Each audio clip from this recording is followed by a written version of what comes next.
Pada tutorial kali ini, kita akan mempelajari mengenai klasifikasi spesies bunga iris menggunakan algoritma K-Nearest-Neighbor atau algoritma KNN. Langkah-langkah pemrogramannya seperti biasa, kita letakkan data yang nantinya akan kita olah pada lokasi direktori kerja MATLAB. Di sini kita gunakan lokasinya yaitu pada C users Asus Documents MATLAB sebagai lokasi direktori kerja untuk pemrograman yang akan kita lakukan nanti. Jadi kita letakkan di sini datanya. Ini merupakan data file Excel yang akan kita olah nanti dengan nama Fisher Iris Dataset. Jadi kalau kita buka datanya terdiri dari dua sheet di sini. Sheet yang pertama itu ada 120 data. 120 data ini nanti akan kita gunakan sebagai data latih dalam tahapan pelatihan. Sedangkan pada sheet 2 di sini ada 30 data yang akan kita gunakan sebagai data uji pada tahapan pengujian, seperti itu. Fisher Iris Dataset itu bisa kita pelajari lebih lanjut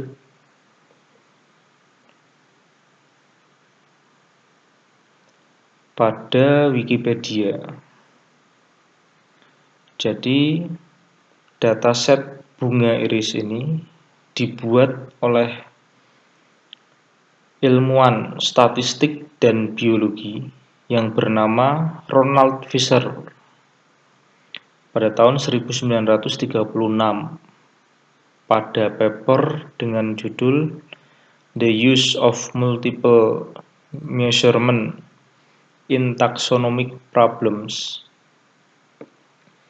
Jadi Ronald Fisher itu membagikan 150 data dari bunga iris yang terdiri dari 3 spesies. Jadi data yang dibagikan oleh Ronald Fisher itu 50 data pada spesies yang pertama yaitu Iris setosa. Kemudian ada 50 data lagi Iris versicolor dan 50 data lagi iris pada spesies Virginica. Jadi ada 3 spesies bunga iris yaitu Iris setosa, Iris versicolor, dan Iris Virginica. Masing-masing spesies ada 50 data sehingga total datanya ada 150 data seperti itu. Untuk gambarnya, jadi ini merupakan gambar dari bunga iris pada spesies setosa seperti ini. Kemudian ini merupakan bunga iris pada spesies versicolor. Kemudian yang terakhir bunga iris pada spesies Virginica. Gambarnya seperti ini. Ketiganya memiliki warna yang sama yaitu warna biru keungu-unguan seperti ini.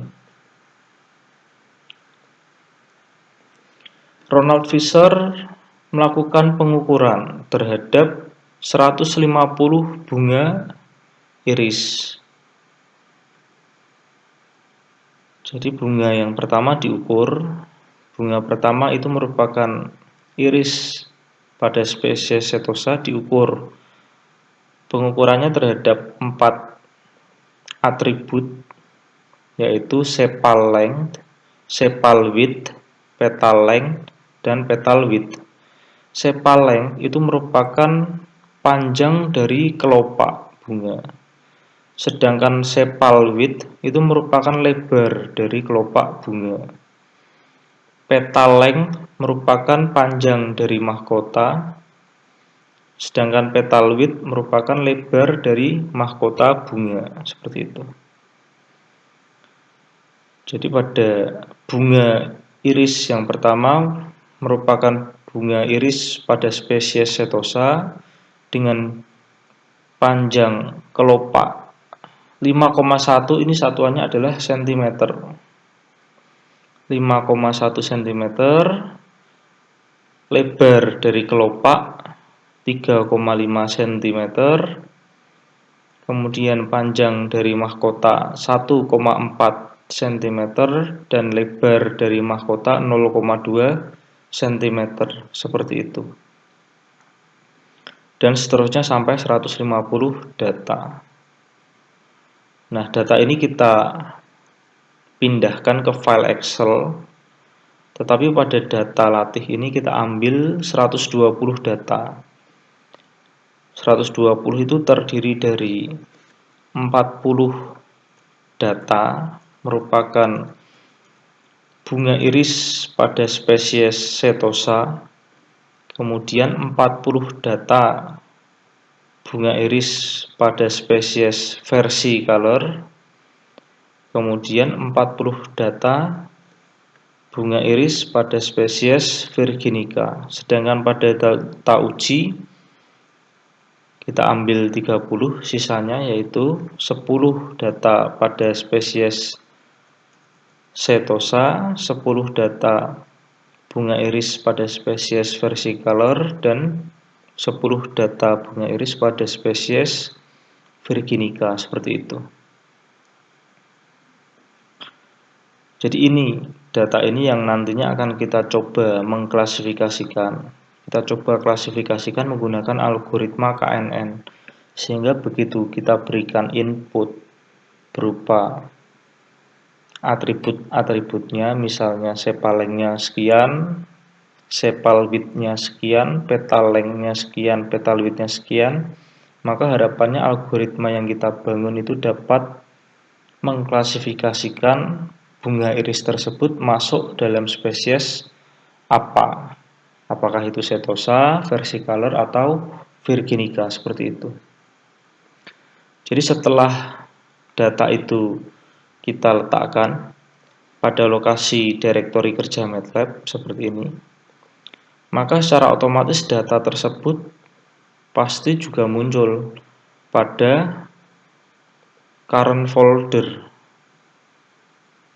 dalam tampilan software MATLAB. Di mana lokasi direktori kerja MATLAB itu berada. Di sini lokasi direktori kerjanya kita set sesuai dengan lokasi di mana data file Excel itu berada. Selanjutnya kita klik ini button New Script yang ada pada pojok kiri atas tampilan software MATLAB. Nah, kita klik, kemudian kita memberikan codingannya di sini. Yang pertama kita berikan perintah seperti biasa, kita awali dengan perintah CLC. Jadi CLC itu merupakan perintah untuk membersihkan command window. Jadi command window ini kita bersihkan dulu sebelum kita mulai program-program utama. Seperti itu, kita bersihkan dulu sebelum running program utama itu berjalan. Jadi CLC itu clear command. Kemudian kita berikan perintah clear. Nah, clear ini fungsinya untuk membersihkan variabel-variabel pada workspace sebelum perintah utama itu dijalankan. Jadi perintah utamanya itu nanti kita kerjakan di bawah ini. Jadi sebelum kita memberikan perintah utama di sini, nanti kita bersihkan dulu command window, kita bersihkan dulu workspace, kemudian kita tutup figur-figur yang muncul. Jadi figur-figur itu nanti bisa berupa gambar, bisa berupa grafik, lah itu kita tutup dulu sebelum mengeksekusi perintah utama, jadi kita tutup seperti itu. Kemudian yang terakhir kita berikan perintah warning of all. Warning of all itu fungsinya untuk menonaktifkan warning yang muncul pada command window. Jadi nanti kalau ada warning yang muncul itu akan dinonaktifkan sehingga tidak ada warning yang muncul. Tetapi kalau ada error, yaitu pasti tetap akan muncul pada command window. Kalau error tidak bisa dinonaktifkan. Tetapi kalau warning bisa. Warning itu contohnya seandainya kita punya gambar yang berukuran besar, kemudian kita coba tampilkan pada figur misalnya. Nah, maka akan muncul warning bahwa MATLAB itu tidak bisa menampilkan gambar sesuai dengan ukuran aslinya karena terlalu besar. Maka biasanya gambarnya diperkecil sebesar 30%. Biasanya seperti itu. Itu dalam bentuk warning. Nah, warning itu bisa kita nonaktifkan saja. Kemudian kita berikan perintah. Kita berikan keterangan di sini. Pelatihan seperti ini. Jadi kita kerjakan tahapan pelatihan.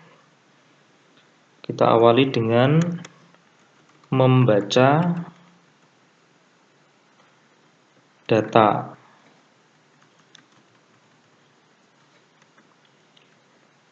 Dari file Excel. Seperti ini.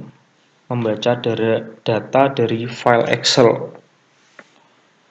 Kita berikan variabel output dengan nama data latih. Kita berikan lagi variabel output yang kedua dengan nama kelas latih.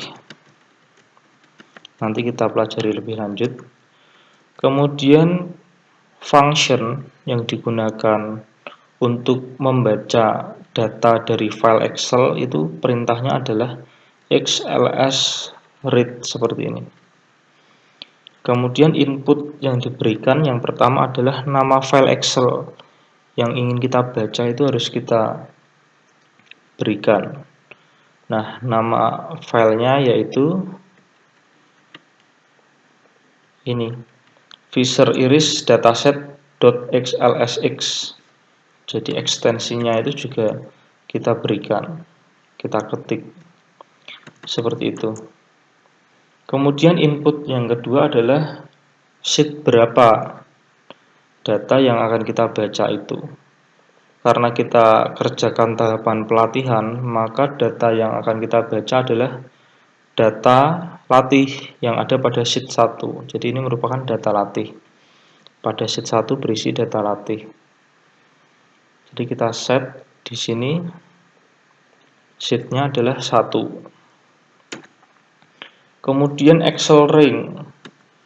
Excel ring-nya data yang akan kita baca pada sheet 1 ini itu ada pada D4. Jadi D4 sampai sini.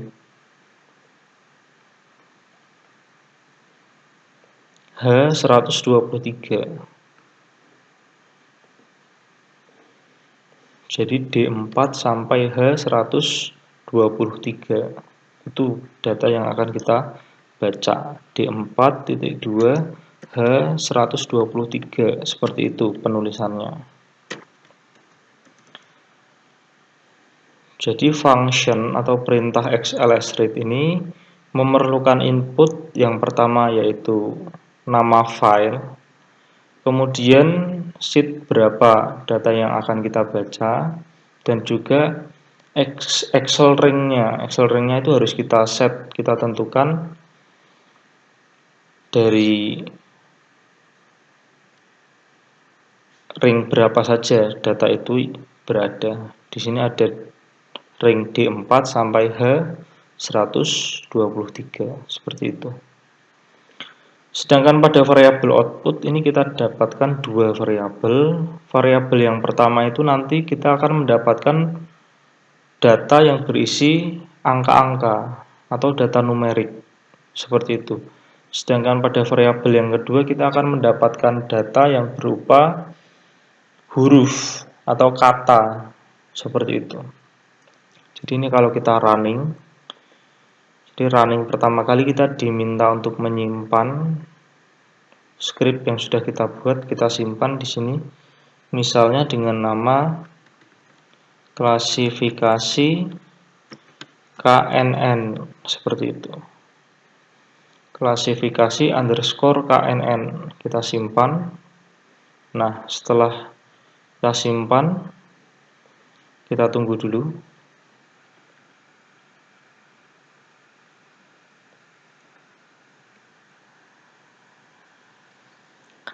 Maka akan muncul dua variabel pada workspace.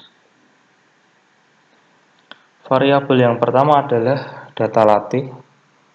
Jadi data latih ini berisi nilai angka-angka, numerik saja.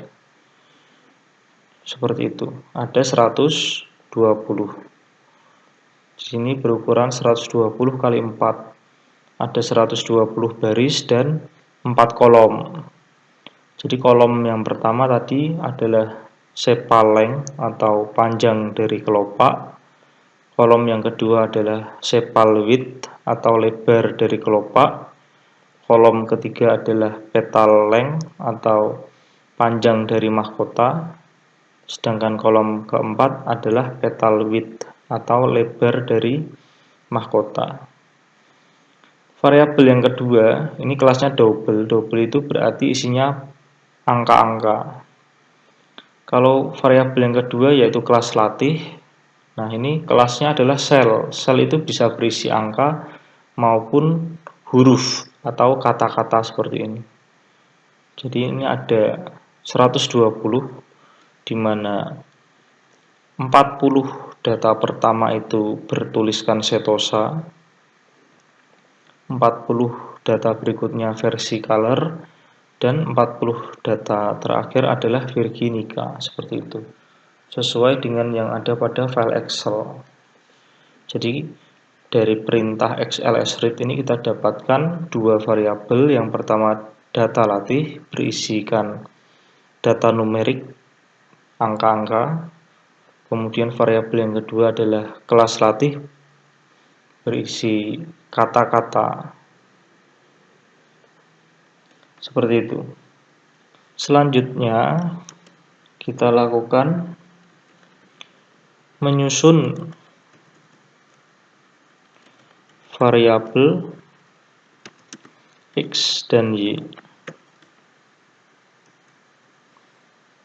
Nah, X ini adalah data latih. Kita ambil semua baris.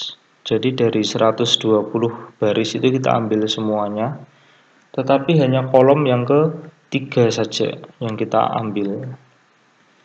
Di mana kolom yang ketiga itu merupakan petal length atau panjang dari mahkota. Untuk Y itu kita ambil dari data latih, kita ambil semua baris, tetapi hanya kolom yang keempat. Maka akan kita peroleh petal width atau lebar dari mahkota. Jadi ini kita ambil dua saja dari keempat atribut tadi. Kita ambil dua saja. Mengapa kita ambil dua saja? Karena supaya bisa divisualisasikan dalam arah sumbu X dan arah sumbu Y. Mengapa kita ambil dua variabel atau dua atribut itu, petal length dan petal width? Nanti kita pelajari lebih lanjut. Mengapa yang kita gunakan itu petal length dan petal width? Kita pelajari pada visualisasi grafik. Kita buat dulu visualisasi grafiknya. Plot data. Kita berikan perintah figur itu untuk menampilkan figur. Figur itu nanti kita isi dengan grafik seperti itu. Kemudian kita berikan perintah G scatter, jadi grup scatter. Kita berikan input berupa X, kemudian Y, jadi X itu tadi petal length, ini tadi, Y itu petal width, seperti itu. Kemudian kita berikan nama grupnya atau nama spesiesnya di sini, yaitu kelas latih. Kemudian kita berikan warna dari masing-masing spesies, karena kita punya 3, kita berikan warna RGB saja. Jadi kelas yang pertama kita beri warna merah, kelas yang kedua kita beri warna hijau, dan kelas yang ketiga kita beri warna biru. Kelas yang pertama tentunya dari yang dibaca pada variabel kelas latih pasti setosa. Jadi kelas setosa itu kita berikan warna merah, kelas versi color itu kita berikan warna hijau, dan kelas virginica kita berikan warna biru. Kemudian kita berikan simbol berupa huruf O kecil. Jadi nanti scatternya itu, sebaran datanya itu dalam bentuk huruf O atau bulat-bulat seperti itu.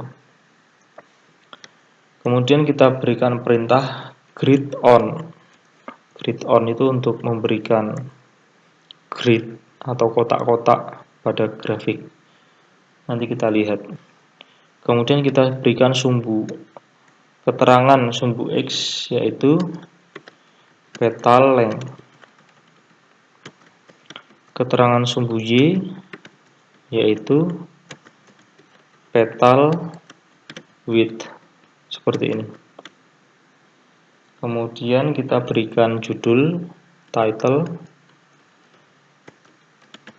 klasifikasi K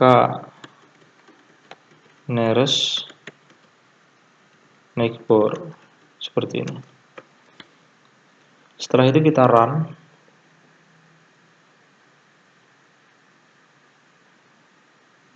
Kemudian kita tunggu. Nah, maka akan muncul grafik dari sebaran data latih.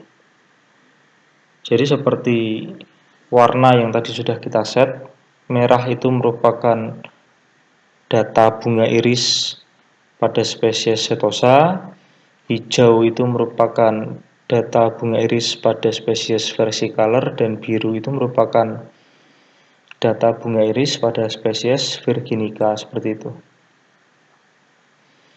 Jadi kalau kita lihat di sini data yang berwarna merah, data yang berwarna hijau, dan data yang berwarna biru itu memiliki letak yang tidak bertumpuk. Jadi ada jarak di sini. Nah, ini merupakan sebaran data yang bagus. Itu seperti itu. Jadi masing-masing kelas itu memiliki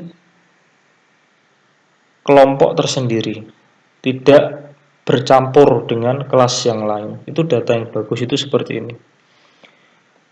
Oleh karena itu kita gunakan petal length dan petal width pada klasifikasi tutorial ini. Seandainya kita gunakan sepal length dan sepal width, yaitu kolom pertama dan kolom yang kedua, kita coba run. Nah, maka sebarannya itu kurang baik. Kalau yang spesies setosa di sini cukup baik, karena dia tidak ada tumpukan dengan kelas yang lain atau spesies yang lain. Sedangkan pada versicolor dan virginica di sini datanya saling bertumpuk, sehingga nanti akan mempengaruhi akurasi dari klasifikasi. Jadi spesies setosa, versicolor, dan virginica itu kalau dikelompokkan berdasarkan sepal length dan sepal width cukup sulit didapatkan akurasi yang baik, karena datanya itu bertumpuk antara kelas versicolor dan kelas virginica, spesies versicolor dan spesies virginica. Jadi seperti ini, susah untuk dipisahkan. Maka dari itu kita gunakan petal length dan petal width, sehingga sebaran datanya itu lebih baik. Seperti ini. Selanjutnya kita lakukan klasifikasi menggunakan algoritma KNN, K nearest neighbor atau K tetangga terdekat. Kita inisialisasi variabel MDL, itu maksudnya model. Function yang digunakan untuk klasifikasi menggunakan algoritma KNN adalah fit C KNN, seperti ini. Dengan input berupa X dan Y yang kita gabungkan seperti ini. Kemudian kita berikan kelas latihnya. Kemudian kita berikan input berupa berapa tetangga terdekat yang akan kita gunakan. Number of neighbor, jumlah tetangga. Jumlah tetangga terdekatnya itu kita ingin berapa. Misalnya kita set 5 misalnya. Nanti kita pelajari lebih lanjut untuk algoritma KNN-nya. Kemudian kita lakukan membaca kelas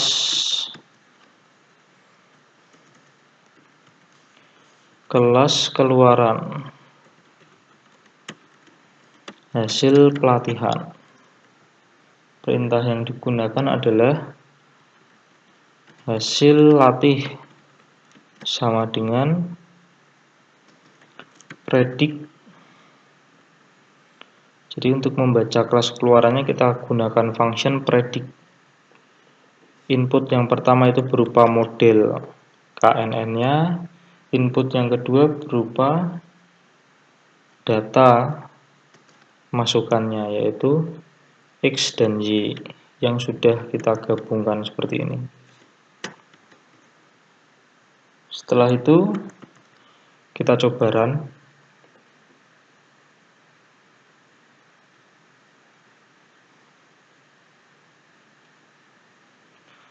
Nah, maka akan muncul variabel hasil latih pada workspace. Nah, ini adalah hasil klasifikasi menggunakan algoritma KNN. Sedangkan kelas latih itu merupakan targetnya. Jadi, targetnya setosa pada data pertama itu targetnya setosa. Nah, sedangkan hasil klasifikasi KNN juga setosa, sehingga betul klasifikasinya pada data yang pertama. Pada data yang kedua juga betul, seperti itu. Apakah ada yang salah? Ada ternyata.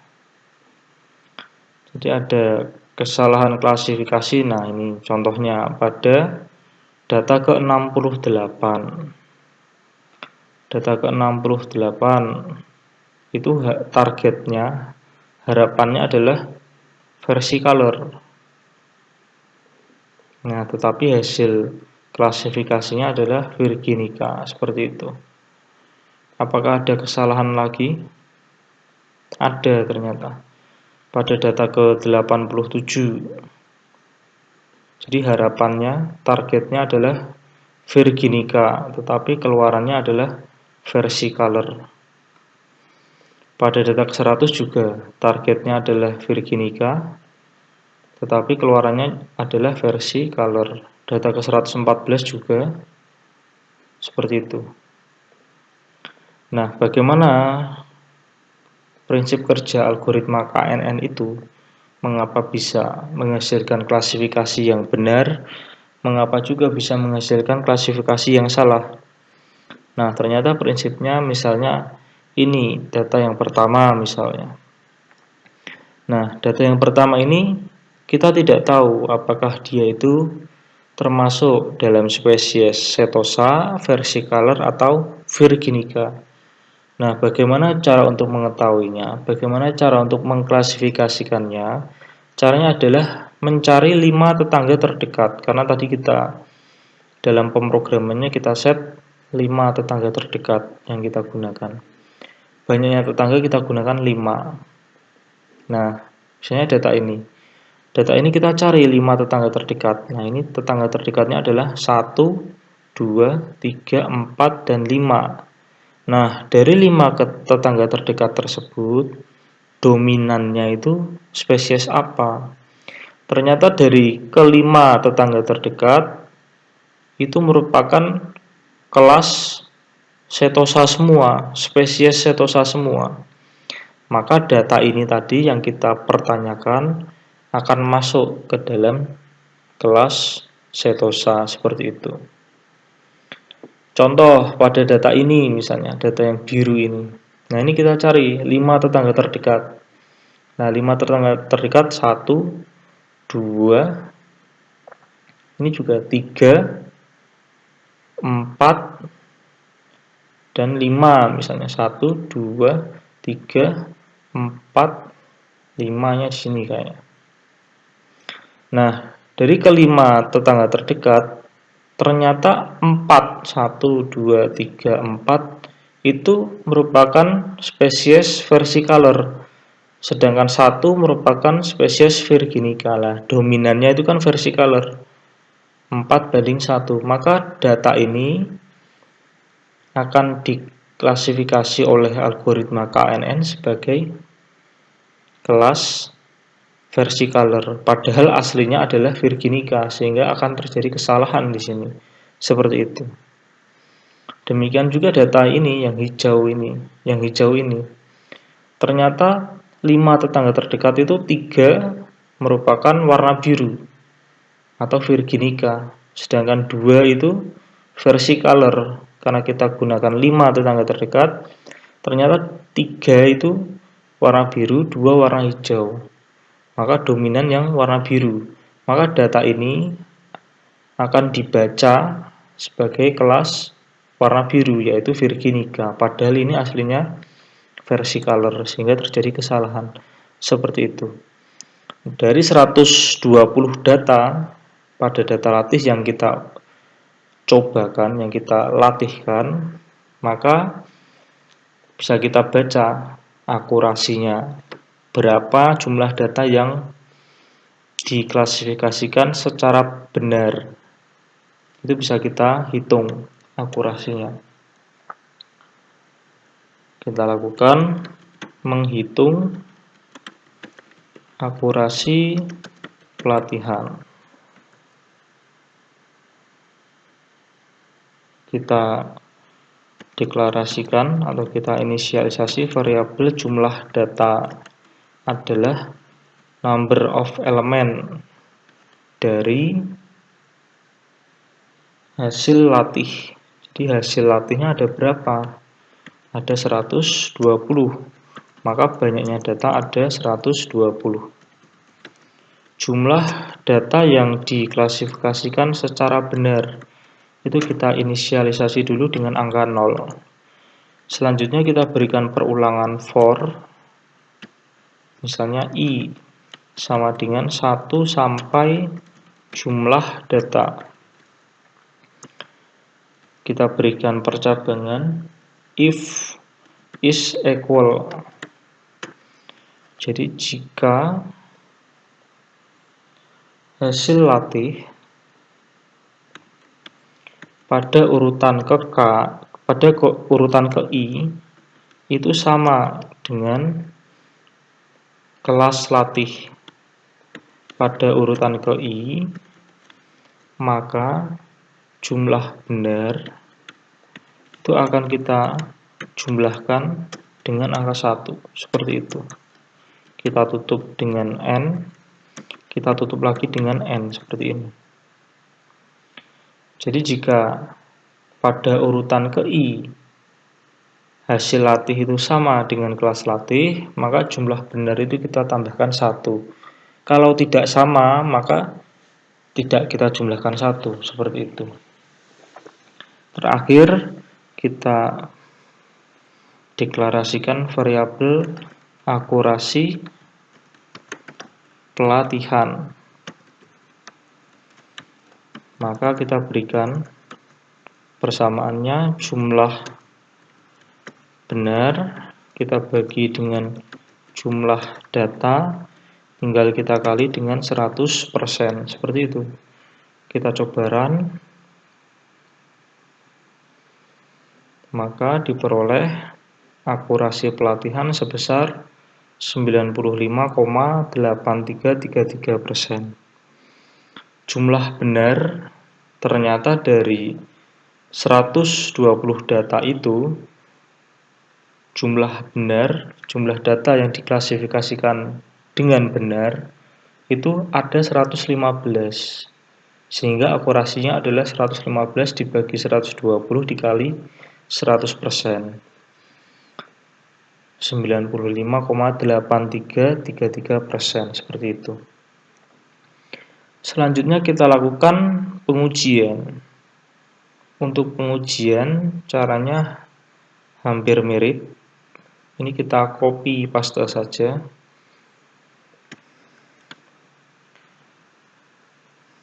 Kita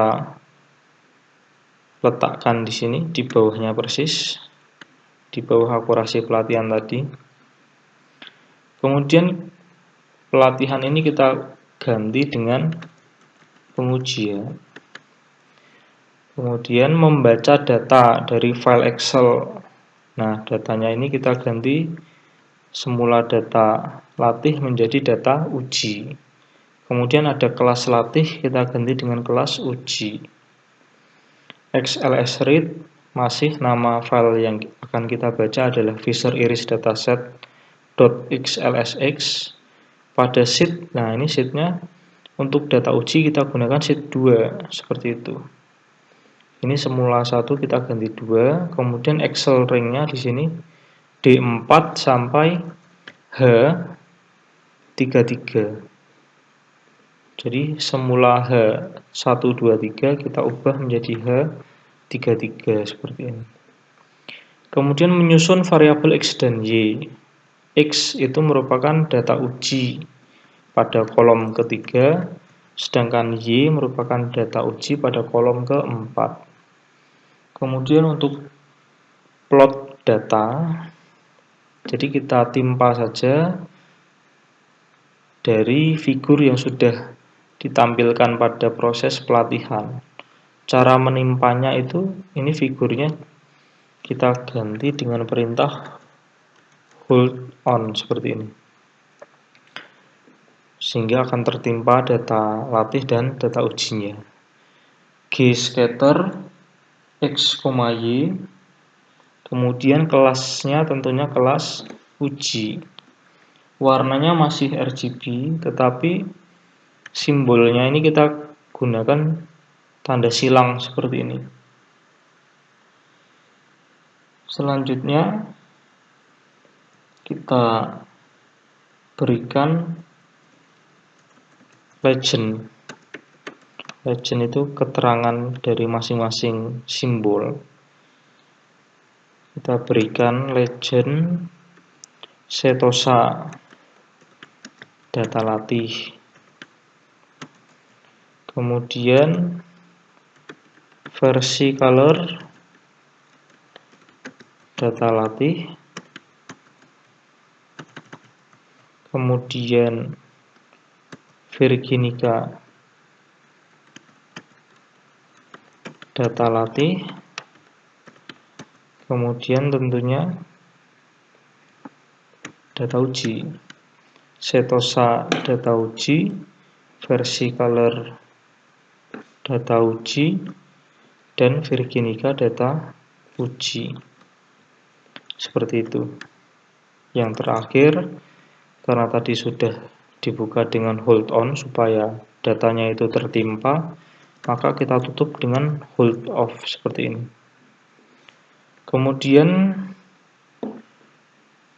kita tidak melakukan ini, membangun model itu tidak kita lakukan pada tahapan pengujian. Jadi pada tahapan pengujian itu kita tinggal membaca kelas keluaran saja, hasil dari pengujian.